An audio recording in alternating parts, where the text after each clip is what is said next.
Les capsules Ado-Culture sont réalisées dans le cadre du projet vert de l'école secondaire du Chêne Bleu en collaboration avec la députée de Vaudreuil, Marie-Claude Nichols.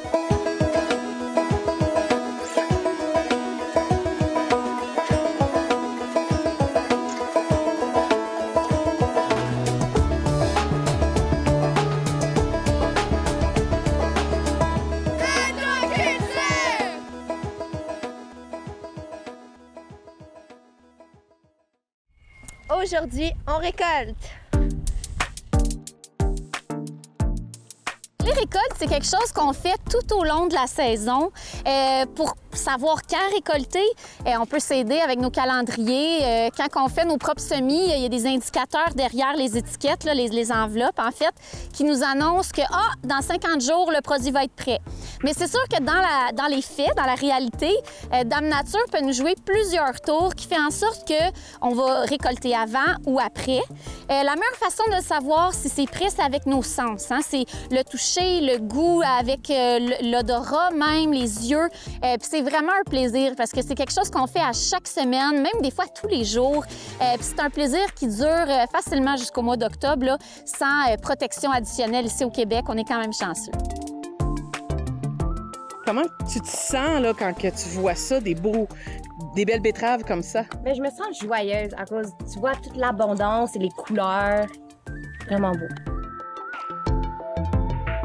Puis de venir à chaque fois, là, puis de voir que ça a un petit peu évolué, êtes-vous impatient de ça? Non, mais c'est souvent, il y a plusieurs variétés de légumes, donc chacun son tour pour les légumes. Puis, des fois, quand il y a quelque chose de prêt, l'autre n'est pas prêt, mais la semaine prochaine, ça s'en vient. Ça fait travailler la patience ou vous êtes naturellement patiente? Non? On n'attend pas vraiment après un légume. C'est plus, t'es prêt, yeah! Si t'es pas prêt, pousse!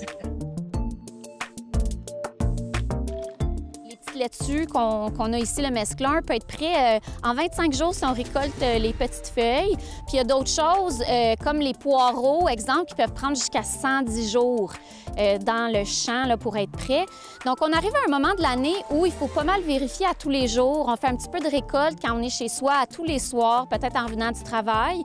Ici, parce qu'on est dans un autre contexte, au jardin scolaire, on cueille sur à peu près 2 ou 3 jours pour nos clients qui viennent de façon hebdomadaire.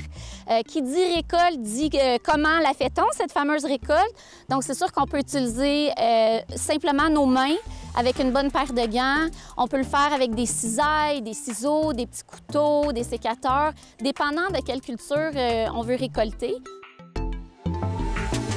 Idéalement, la chose à faire, c'est de récolter seulement ce que vous avez besoin. Si vous devez les entreposer, c'est important de suivre quelques petites consignes, c'est-à-dire les refroidir le plus rapidement possible. Et quelle meilleure façon de le faire, c'est d'être plongé dans l'eau froide pendant un certain temps, peut-être pendant 10-15 minutes, selon le temps qu'on a de disponible parce qu'on sait qu'on a des vies très, très occupées. Cette période-là permet vraiment de saisir tout le légume et l'empêcher de continuer de croître et de continuer de respirer. C'est surtout la respiration du légume qu'on veut cesser.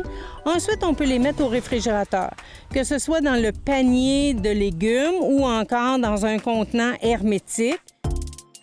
Je pourrais dire que c'est comme un enfant parce qu'il faut qu'il s'en occupe continuellement, jour après jour. Sinon, ça n'atteindra pas la maturité. Fait que la morale de l'histoire, c'est C'est l'attention et l'amour.